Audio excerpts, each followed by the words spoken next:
السلام علیکم ناظرین، پروگرام ہمارا نظریہ کے ساتھ میں ہوں آپ کی میزبان عطرت بطول۔ ناظرین، اس وقت ملک میں سیاسی بے چینی بڑھتی ہی جا رہی ہے۔ جب سے 9 مئی کے واقعات ہوئے اس کے بعد سے یہ سیاسی ماحول بہت زیادہ گرم ہو چکا ہے۔ 9 مئی کے واقعات کے بعد سے پکڑ دھکڑ اور گرفتاریاں، چھاپے، یہ سب شروع ہو گیا ہے۔ پی ٹی آئی کے لوگوں کو دہشت گرد قرار دے دیا گیا ہے۔ ہمارے وزیر دفاع نے بھی عرب میڈیا کو انٹرویو دیتے ہوئے یہ کہا ہے کہ عمران خان نے اس چیز کی مذمت نہیں کی، ان کو مذمت کرنی چاہیے۔ لیکن دوسری طرف جب ہم دیکھتے ہیں تو پی ٹی آئی والے یہ کہتے ہیں کہ ہم نے اس چیز کی مذمت کی ہے۔ عمران خان صاحب خود کہتے ہیں کہ میں اس چیز کی شدید مذمت کرتا ہوں، ہم نے کبھی یہ نہیں چاہا کہ سرکاری املاک کو نقصان پہنچے، سرکاری تنصیبات کو نقصان پہنچایا جائے۔ آرمی تو ہمارا وقار ہے، ہمارا تحفظ کرتی ہے، ہم اپنی آرمی کو بہت زیادہ مضبوط دیکھنا چاہتے ہیں۔ لیکن دوسری جانب جو ہمارے نگراں وزیر اطلاعات ہیں عامر میر صاحب، انہوں نے بھی عمران خان کو الٹیمیٹم دیا۔ انہوں نے کہا کہ یہاں پہ زمان پارک میں دہشت گرد موجود ہیں جن کو یہاں سے گرفتار کیا جانا چاہیے۔ تو پھر پولیس کی طرف سے جو وارنٹ دیے گئے ان کو، اور پھر وہاں پہ زمان پارک میں چھاپے مارے گئے، وہاں پہ کچھ لوگوں کو یہ کہا گیا کہ ہم نے کچھ لوگوں کو یہاں پہ گرفتار کیا ہے، یہ لوگ دہشت گردی میں ملوث تھے۔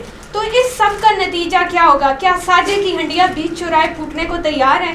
اس سب کے بارے میں ہم جانیں گے یاسر سے۔ آج مجھے خصوصی طور پر میرے کو اینکر یاسر نے جوائن کیا ہے، جو کہ مارننگ شوز بھی کرتے ہیں اور باقی دیگر پروگرام بھی کرتے ہیں۔ السلام علیکم یاسر، کیسے ہیں آپ؟ وعلیکم السلام، سب سے پہلے thank you so much for inviting me. میں ٹھیک ٹھاک، آپ سنائیں؟ الحمدللہ، اللہ کا شکر ہے۔ یاسر، جو 9 مئی کے واقعات ہوئے اس کے بعد لوگوں کا بہت ہی شدید رد عمل سامنے آیا ہے، تو آپ اس کے بارے میں کیا کہیں گے؟ کیا آرمی ایکٹ کے تحت کارروائیاں ہونی چاہیے؟ کیا آپ اس چیز کے حق میں ہیں؟ دیکھیں، سب سے پہلے جو 9 مئی کو ہوا وہ ایک قابل افسوس چیز تھی، اور اس کے دیگر پہلو بھی ہیں۔ سب سے پہلے as a Pakistani, as a محب وطن پاکستانی، ہم سب کو اس چیز کو ڈینائی کرنا چاہیے، اس کی مذمت کرنی چاہیے۔ ایسے واقعات بالکل بھی نہیں ہونے چاہیے۔ دیکھیں، اس سے ملک کی سلامتی کو خطرہ ہوتا ہے، ملک کو نقصان پہنچتا ہے۔ احتجاج کرنا سب کا حق ہے، سب کو احتجاج کرنا چاہیے قانون اور آئین کے دائرے میں رہتے ہوئے۔ لیکن یہاں پہ کچھ چیزیں جو میں آپ کے سامنے رکھنا چاہوں گا وہ تلخ حقائق ہیں، کچھ سوالات ہیں جو میں آپ کے سامنے رکھنا چاہوں گا۔ پہلا سوال یہ ہے کہ جب کور کمانڈر ہاؤس، جو اب جناح ہاؤس بن چکا ہے، وہاں پہ جب حملہ کرنے کچھ بلوائی جو 30 سے 35 افراد لوگ تھے وہ وہاں پہ پہنچے، تو میرا سب سے پہلے معصومانہ سوال یہ ہے کہ اس وقت ہماری آرم فورسز کہاں تھی؟ اس وقت ہماری پولیس کیوں وہاں تھی؟ کیوں ان کو رزسٹ نہیں کیا گیا؟ ان کو رزسٹ کرنا چاہیے تھا، آرمی فورسز کو چاہیے تھا کہ ان کو رزسٹ کرتے، ان کو سبق سکھاتے کہ یہ قومی املاک ہے، آپ یہاں پہ نہیں پہنچ سکتے۔ دوسری بات یہ ہے کہ اب تو ان کی نشاندہی بھی کی جا رہی ہے کہ وہ کون کون سے لوگ تھے اور کنہوں نے ان پہ حملہ کیا۔ اب نشاندہی کرنے والوں کے ساتھ ساتھ یہ بھی ہونا چاہیے کہ تحقیق کی جائے ان کا تعلق خواہ وہ صرف پی ٹی آئی سے ہے یا پی ایم ایل این سے بھی ہیں یا کسی اور شر پسند عناصر سے بھی ہیں۔ جو بھی یاسر، میں آپ کو انٹرپٹ کروں گی، یہاں پہ یہ بھی سوال اٹھ رہے ہیں، یہاں پہ یہ بھی اٹھایا جا رہا ہے کہ شاید یہ ایک پراپر پلاننگ کے تحت ہو رہا ہے، یہ پراپر سازش کی جا رہی ہے۔ پی ٹی آئی کا کہنا ہے کہ یہ پراپر سازش کی جا رہی ہے ہمارے خلاف، تاکہ ہماری جو پارٹی ہے اس کو کل عدم کر دیا جائے۔ دیکھیں، میں وہی بات کر رہا تھا، چاہے پی ٹی آئی ہو یا کوئی شر پسند عناصر ہو، جو بھی ہو، سب پہ گلے شکوے اس وقت دور ہو سکتے ہیں جب ایک کمیشن بنایا جائے اور صاف شفاف جو وہاں پہ کارروائی ہو وہ کی جائے۔ اس کے بعد جو بھی ذمہ دار ہیں ان کو سزا دینی چاہیے، اور پھر یہ تاکہ لوگوں کو یہ پتہ چلے کہ آئندہ کے بعد وہ احتجاج کی آڑ میں ایسی حرکت نہ کریں۔ بالکل ایسے ہی ہے۔ اس کے بعد عمران خان بھی جو ہیں وہ بھی اس چیز کی شدید مذمت کر رہے ہیں۔ وہ کہتے ہیں کہ ہم اس کی شدید مذمت کرتے ہیں اور لوگوں کو آپ بے شک گرفتار کریں، چاہے وہ پی ٹی آئی کے بھی ہوئے تو ہم آپ کا ساتھ دیں گے، آپ ان کو گرفتار کریں۔ ایسی بات ہے، اور سزا ملنی چاہیے، کرنی بھی چاہیے، چاہے پاکستان تحریک انصاف سے ہوں۔ عمران خان صاحب نے بہت اچھی بات کی ہے کہ اگر ان کا تعلق پی ٹی آئی سے ہے تو ان کو سزا ملنی چاہیے۔ لیکن ایک چیز کی جانب عطرت میں آپ کی جو نگاہ ہے وہ ڈالنا چاہوں گا، ان سب میں ایک اور چیز بھی ہوئی۔ لوگوں کے گھروں پہ ناکے بندی کی گئی، لوگوں کے گھروں کے اندر پولیس کی جانب سے جایا گیا، اور وہاں پہ عورتوں کی عزتوں کو پامال کیا گیا، وہاں پہ ماؤں بہنوں کی 4 دیواری کو جو تقدس ہے اس کو پامال کیا گیا۔ اس پر بھی ایک کمیشن بیٹھنا چاہیے۔ یہ بہت بڑا سوال کر رہا ہوں کیونکہ یہ سوال ایسا ہے، ہر پاکستانی چاہتا ہے ایسا ہو۔ دیکھیں، ایک چیز ہمارے مائنڈ میں ہونی چاہیے۔ وزیر دفاع تو کہتے ہیں کہ میں معافی چاہتا ہوں اس چیز سے، صرف کیا معافی مانگ لینے سے؟ ابھی میں پوچھتا ہوں کہ سنم جاوید ابھی تک جیل میں ہے، شہریار افریدی کی بیوی ابھی تک جیل میں ہے، اور اس طرح سے کئی خواتین ہیں جو ابھی تک جیل میں ہیں۔ تو صرف معافی مانگ لینے سے کچھ نہیں ہوتا، بلکہ ہمیں ایکٹ بھی کرنا ہوتا ہے۔ ہے. تو اگر یہ سب چیزیں ہوں گی، دیکھیں ایک بات ہمیشہ یاد رکھیں کہ پاکستان ہمارا ہے، پاکستان کی آرم فورسز ہماری ہیں، فوج ہماری ہے، یہ سب چیزیں ہماری ہیں. ان سب کی حفاظت کرنا ہم سب پر فرض ہے، ہم سب کی ایک قومی ذمہ داری ہونی چاہیے. لیکن ان سب کے اندر جو عناصر ملک کو نقصان پہنچا رہے ہیں ان کا کلا کما کرنا بھی ضروری ہے. تو اس کے لیے آپ کیا سمجھتے ہیں، کیا بہترین حل ہے؟ کیونکہ پارٹیز کی تو آپس میں بلیم گیم ختم نہیں ہو رہی. یاسر دیکھیں نا، پی ڈی ایم ہو گئی یا پی ٹی آئی ہو گئی، اس میں سب یہی چل رہا ہے. پی ٹی آئی سمجھتی ہے کہ پی ڈی ایم والے ہمیں گرانا چاہتے ہیں، ہمیں اقتدار سے باہر کرنا چاہتے ہیں، چاہتے ہی نہیں ہے کہ ہم لوگ آئیں الیکشنز میں آئیں، وزیر اعظم بنے. تو باقی دوسری طرف پی ڈی ایم والے ہیں، وہ جو چاہتے ہیں وہ تو الیکشنز کی طرف آنا ہی نہیں نہ چاہ رہے. مطلب صاف دکھ رہا ہے آپ کو، بالکل چیزیں واضح ہو گئی ہیں، صاف شفاف نظر آ رہا ہے کہ اگر انہوں نے الیکشن کروانے ہوتے تو اب تک کروا دیتے. 14 مئی کے جو آرڈر تھے ان کی تو وہ انہوں نے کنٹمپٹ آف کورٹ کر دیا. بالکل ایسی بات ہے. مجھے افسوس ہوتا ہے کہ ہم پاکستان کے اندر جو ایک آئین کے تحت چل رہے ہیں، بالکل بھی ایسی بات نہیں ہے. یہاں پہ قانون بالکل ختم ہو چکا ہے. چیف جسٹس صاحب رو رہے ہیں، چیف جسٹس ہائی کورٹ وہ بھی رو رہے ہیں. وہ کہتے ہیں ہو کیا رہا ہے، ہم جو بات کر رہے ہیں، ہم کسی کو رہا کرتے ہیں تو پولیس آ کے پھر سے گرفتار کر لیتی ہے. تو قانون کی پاسداری تو پاکستان میں بالکل نہیں ہو رہی. معذرت سے کہنا چاہوں گا کہ ہم ایسے ملک میں رہ رہے ہیں، ایک ایسے دیش میں رہ رہے ہیں جو ایک آئین کے نام پہ بنایا گیا. 1973 کا ایک پورا کا پورا چیپٹرز بکس تھی، وہاں پہ یہ لکھا جاتا. میں تو یہ کہتا ہوں کہ اتنا بڑا آئین کی بجائے وہاں پہ صرف یہ لکھ دیا تھا کہ جس کی لاٹھی اس کی بھینس. تو ان سب کی ضرورت نہ پڑتی، کیونکہ قانون پاکستان میں یہ راج کر رہا ہے. پاکستان میں کوئی آئینی کام ہو نہیں رہا. جو آپ نے جس کی لاٹھی اس کی بھینس کا ذکر کیا ہے نا یاسر، یہاں پہ میں یہی کہنا چاہوں گی کہ ہوتا یہی ہے، شکاری بدل جاتا ہے لیکن جو مطلب شکار ہوتا ہے نا وہ بدل جاتا ہے، لیکن جو شکاری ہے وہ سیم ہی ہے، وہ روز اول سے سیم ہی ہے. اور یہ آپ کو بھی پتا ہے، مجھے بھی پتا ہے کہ وہ کون ہے. بالکل ایسی بات ہے اور سب کو چاہیے. دیکھیں چاہے شکاری ہے یا شکار ہے، اگر کیونکہ یہ ملک پاکستان ہمارا ہے، اگر یہ شکاری اور شکار آپس میں لڑتے رہے اور ہم جنس ہو کے لڑتے رہے تو نقصان ہمیں پہنچتا ہے. ہمارے جو ہمسائے ہیں وہ تو ہر وقت تاڑ میں رہتے ہیں کہ پاکستان کی کوئی ایسی نہ ایسی بات ہے، ان کا امیج خراب کیا جائے.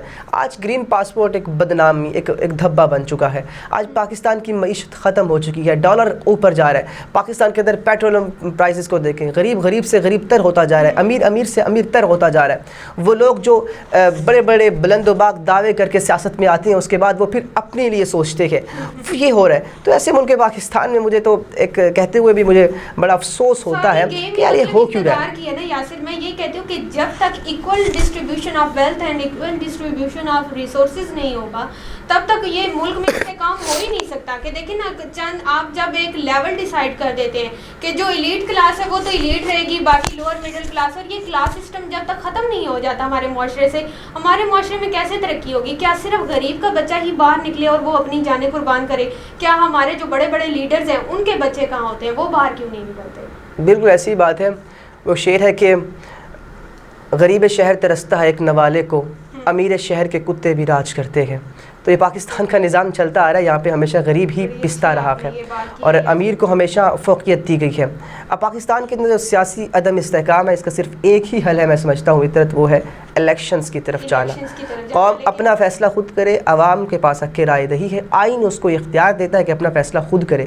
تو اداروں کو چاہیے سب مل بیٹھ کر ہمیں ایک اسٹیبلٹی کی طرف جانا چاہیے. بالکل مذاکرات کرنے چاہیے تھے. لیکن اب یہ ہے کہ کچھ لوگ یہ بھی بلیم لگاتے ہیں کہ پہلے عمران خان صاحب نے ایک نیریٹو بنایا کہ ہم چوروں کے ساتھ مذاکرات نہیں کریں گے، ان کے ساتھ ایک ٹیبل پر نہیں بیٹھیں گے. پھر یہ لوگ بیٹھے بھی، مذاکرات بھی ہوئے، لیکن اس کا کوئی رزلٹ نہیں نکلا. چیف جسٹس صاحب نے پھر بھی زور دیا کہ آپ لوگ مذاکرات سے طے کریں. لیکن جب تک آپ کی یہ ذاتی دشمنیاں ختم نہیں ہوں گی، آپ لوگ مذاکرات کیسے کر سکتے ہیں؟ ایک ٹیبل پہ آپ کیسے آ سکتے ہیں جبکہ دوسری طرف مار دھاڑ گرفتاریاں جاری ہیں؟ کیا یہ ساری ڈائیورژن صرف اور صرف الیکشن سے فرار ہے؟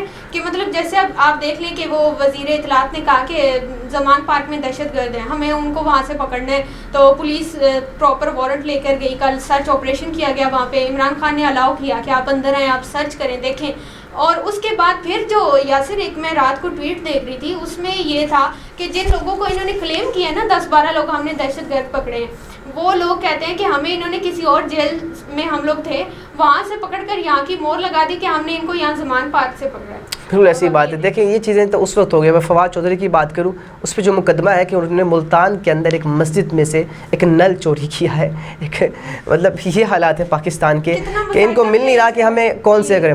ایک بات آپ نے کی کہ یہ پارٹی سب اکٹھے بیٹھ جائے، یہ پارٹی سب اکٹھے نہیں بیٹھ سکتی. پی ڈی ایم اکٹھے بیٹھ چکی تھی، لیکن عمران خان ان کے ساتھ نہیں بیٹھ سکتا، کیونکہ جو حالیہ ایک تناظر ہے سیاست کا دیکھا جائے تو 12 جماعتیں ایک طرف ہے، طاقتور حلقے ایک طرف ہیں اور عمران خان ایک طرف ہے.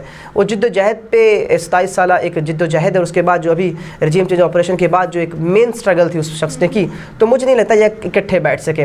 ایک حل ہے کہ اگر جمہوریت کی بقا چاہتے ہیں، اگر پاکستان میں تو ڈیموکریسی نام کی کوئی چیز نہیں ہے، میں چاہتا ہوں یہاں پہ تو ایک بندوق، ایک کندھے پہ بندوق رکھ کے چلائی جا رہی ہے آمریت کی، یہاں پہ کوئی ڈیموکریسی، یہاں پہ کوئی جمہوریت نہیں ہے. تو آئے کہ پاکستان میں جمہوریت آئے، کیونکہ جمہوریت کے بغیر یہی حال ہوتا رہے گا جس طرح 70 سال سے ہو رہا ہے. تو چاہیے ان پارٹیز کو بیٹھیں الیکشن کی بیس پہ، بلکہ ایک نظریے کی بیس پہ یہ کبھی بھی نہیں بیٹھ سکتی. جب اگر آپ کی پریورٹی اگر قوم ہو نا تو آپ الیکشن کروا دیں، مطلب وہی ہے نا، پریورٹی قوم نہیں ہے، پریورٹی کیا ہے؟ اپنی کرسی ہے، یا صرف کرسی کے لیے سب لڑ رہے ہیں بس آپس میں. تو لاسٹ میں ہم یہ بات کریں گے یاسر، یہ جو الیکشن کمیشن اور وہ اسپیکر کا فیصلہ کالعدم قرار دیا عدالت نے، اور عدالت نے کہا ہے کہ دوبارہ سے پی ٹی آئی کے جو لوگ ہیں 72 ان کے ارکان ہیں وہ دوبارہ سے وہاں پہ پیش ہوں، دوبارہ سے دلائل دیں تو اسپیکر سن کر دوبارہ سے فیصلہ کریں. آپ اس کے بارے میں کیا کہتے ہیں؟ کیا پی ٹی آئی والے اب یہ استعفے دے کر کیا آپ پھر پچھتا رہے تھے کہ ہمیں واپس آنا ہے پارٹی میں؟ نہیں، بالکل ایسی بات نہیں ہے. کہ دیکھیں اگر ہم پارلیمنٹ کی بات کرتے ہیں موجودہ صورتحال پہ، ایک طرف گورنمنٹ ہے اور دوسری جو اپوزیشن ہے اس میں راجہ ریاض ہے، واحد اپوزیشن لیڈر جو نیکسٹ الیکشنز میں جو اپ کمنگ الیکشنز ہیں وہاں پہ نون لیگ کی سیٹ پہ کھڑا ہوگا، مطلب حکومت کی سیٹ پہ. تو وہاں پہ تو کوئی ایسا سین نہیں ہے، تو وہاں پہ کوئی کچھ بھی نہیں ہے، ایسا فیل نہیں. اور نہ مجھے نہیں لگتا کہ عمران خان صاحب اب اسمبلی میں جائیں گے وداؤٹ اینی الیکشن. الیکشن تو ہونے اکتوبر میں ہوں، ستمبر اکتوبر میں ہونے لازمی ہے، لیکن اس سے پہلے پی ٹی آئی کو ختم کرنے کی کوشش کی جا رہی ہے. لیکن مجھے نہیں لگتا کہ پی ٹی آئی کو ختم کیا جا سکے، کیونکہ ووٹ بینک اس وقت کسی ایم این اے، کسی ایم پی اے کا نہیں ہے، بلکہ عمران خان کا ووٹ ہے. لوگ عمران خان کے نام پہ ووٹ جا رہے ہیں نا پی ٹی آئی کو. تو یہ بھی افواہیں ہیں، یہ بھی رومرز ہیں کہ شاید آپ پی ٹی آئی کا وہ ووٹ بینک نہ رہے. کیونکہ ڈر اور خوف کی وجہ سے آپ کسی پارٹی کو ختم نہیں کر سکتے، یہ کبھی نہیں ہو سکتا. عوام کی رائے، عوام سمجھدار ہے، جانتی ہے کہ ہمارے حق کون سے ہیں. ہاں خاموش ہو جائے گی وہ الگ بات ہے، لیکن کچھ دیر کے بعد کچھ دیر کی خاموشی ہے، پھر وقت آئے گا، شور آئے گا. دیکھنا باقی ہے کہ لاٹھی کس کے ہاتھ میں آتی ہے. ہاں ایسی بات، اقتدار کی گیم ہے. ہم امید کر سکتے ہیں کہ پاکستان اور پاکستان کا خیر ہو اور پاکستان کے اندر جمہوریت کی بقا. بالکل، پاکستان کے حالات بہتر ہو جائیں، ملک میں سیاسی استحکام آئے گا تو معاشی استحکام آئے گا. تو اس کے ساتھ ہی یاسر میں آپ کا بہت زیادہ شکریہ ادا کرنا چاہوں گی، آپ نے خصوصی طور پر مجھے جوائن کیا آج. اس کے ساتھ ہی اپنی میزبان کو دیجیے اجازت. اللہ حافظ.